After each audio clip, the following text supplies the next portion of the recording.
ದಿನೇಶ್ ಗುಂಡೂರಾವ್ ಏನ್ ಹೇಳಿದ್ದಾರೆ? ಸಂತೋಷ್ ಲಾಡ್ ಅವರು ಹೇಳ್ತಾರೆ ಟ್ರಂಪ್ ಯಾತ್ರೆ ಮಾಡಿ ನೀವು ಅಂತ.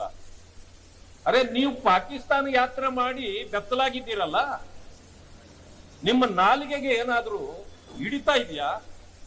ನಿಮ್ಮ ಹೊಲಸ ನಾಲಿಗೆಗಳಿಂದ ಎಲ್ಲಾದ್ರೂ ಆಸ್ಪತ್ರೆಯಲ್ಲಿ ಹೋಗಿ ಸ್ವಲ್ಪ ತೊಳಸ್ರಿ ಅದನ್ನ. ಯಾಕೆ ಇಲ್ಲದನ್ನ ಮಾತಾಡಿ ಜನರಿಗೆ ಕೆಟ್ಟ ಅವರ ಕೋಪಕ್ಕೆ ಗುರಿಯಾಗ್ತಿರ್ತೀರಿ? ಒಳ್ಳೆ ರಾಜಕಾರಣ ಮಾಡ್ಲಿಕ್ಕೆ ನಿಮ್ಗೆ ಏನಾಗಿದೆ ರೋಗ? ಇದನ್ನು ನಾನು ಕೇಳಲಿಕ್ಕೆ ಬಯಸ್ತೇನೆ.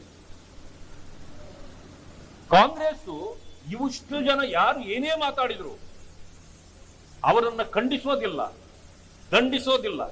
ಅಂದಮೇಲೆ it is A Congress stand. Congress ತನ್ನ ವಕ್ರ ಬುದ್ಧಿಯನ್ನ ಬಿಟ್ಟಿಲ್ಲ. ಅವರು ಕೇಳುವ ಒಂದೊಂದು ಪ್ರಶ್ನೆ, ಪ್ರಿಯಾಂಕಾ ಖರ್ಗೆ ಅವರು ಇರ್ಬೋದು, ಸಂತೋಷ್ ಲಾಡ್ ಅವರು ಇರ್ಬೋದು, ಮಂಜುನಾಥ್ ರವರು ಇರ್ಬೋದು, ಅಥವಾ ಇನ್ಯಾರೇ ಇರ್ಬೋದು, ಇದು ಒಂದು ಕ್ಷುಲ್ಲಕ ಚಿಲ್ಲರೆ. ಜೊತೆಗೆ ಪಾಕಿಸ್ತಾನ ಏನು ಪ್ರಶ್ನೆಗಳನ್ನ ಕೇಳಬಹುದು, ಆ ಪಾಕಿಸ್ತಾನದ ಪ್ರಶ್ನೆಗಳು ಇವರ ಬಾಯಿಂದ ಬರ್ತಿದೆ ಅಂದ್ರೆ ಪಾಕಿಸ್ತಾನದ ಕೆಲವು ನಾಯಕರು ಇವರ ಸಂಪರ್ಕದಲ್ಲಿ ಇರಬಹುದಾ ಅನ್ನುವ ಪ್ರಶ್ನೆ ಮೂಡುತ್ತದೆ. ಆ ಕಾರಣದಿಂದ ನನಗನ್ನಿಸ್ತಾ ಇರತಕ್ಕಂಥದ್ದು ಇವರು ಪಾಕಿಸ್ತಾನದ ಪರವಾಗಿ ನಿಂತಿದ್ದಾರೆ. ಆದ್ರೆ ನಾನು ಇನ್ನೊಂದು ಮಾತು ಹೇಳಲಿಕ್ಕೆ ಬಯಸ್ತೇನೆ. ಭವಿಷ್ಯ ಇವರು ನಾವು ಪಾಕಿಸ್ತಾನದ ಪರವಾಗಿ ಮಾತಾಡಿದ್ರೆ ಇಲ್ಲಿಯ ಮುಸ್ಲಿಂ ಬಾಂಧವರು ನಮ್ಮನ್ನ ಒಪ್ಪಬಹುದು ಅಂತ ಅವರು ಅನ್ಕೊಂಡಿದ್ದಾರೆ. ಆದ್ರೆ ಇದು ನಾನು ಹೇಳ್ತೇನೆ, ಇಲ್ಲಿರ್ತಕ್ಕಂಥ ಮುಸ್ಲಿಂ ಬಂಧುಗಳು ಅವರು ಭಾರತೀಯರು, ಅವರು ಭಾರತೀಯ ಪರವಾಗಿದ್ದಾರೆ.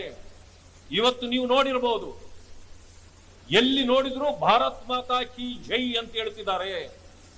ಅವರು ಟೆರರಿಸ್ಟ್ಗಳನ್ನ ಒಪ್ಪೋದಿಲ್ಲ, ಆ ಭಯೋತ್ಪಾದಕರನ್ನ ಮಟ್ಟ ಹಾಕಿ ನಾವು ಕೂಡ ಬರ್ತೇವೆ ಅಂತಕ್ಕಂಥ ಮಾತನ್ನು ಹೇಳ್ತಿದ್ದಾರೆ. ಅಂದ್ರೆ ಇವರು ತಾವಾಗೇ ಅವರನ್ನು ಒಪ್ಪಿಸಲಿಕ್ಕೆ ಹೋದ್ರು ಕೂಡ ಮುಸಲ್ಮಾನ್ ಬಂಧುಗಳು ಕಾಂಗ್ರೆಸ್ನವರ ಆ ಹೇಳಿಕೆಗಳ ಪರವಾಗಿಯೂ ಅವರಿಲ್ಲ. ಆದ್ರೆ ಇವರು ತಿಳ್ಕೊಂಡಿದ್ದಾರೆ ಇವರು ನಮ್ಮ ಪರವಾಗಿದ್ದಾರೆ ಅಂತ. ಮೋದಿಜಿಯವರ ನಡೆಯಲ್ಲಿ ಪ್ರತಿಯೊಬ್ಬ ಭಾರತೀಯನಿಗೆ ವಿಶ್ವಾಸ ಇದೆ. ಭಾರತದ ಪ್ರತಿಯೊಬ್ಬರು ಕೂಡ ಮೋದಿಯವರ ರಕ್ಷಣೆಗೆ ನಿಲ್ತಾರೆ.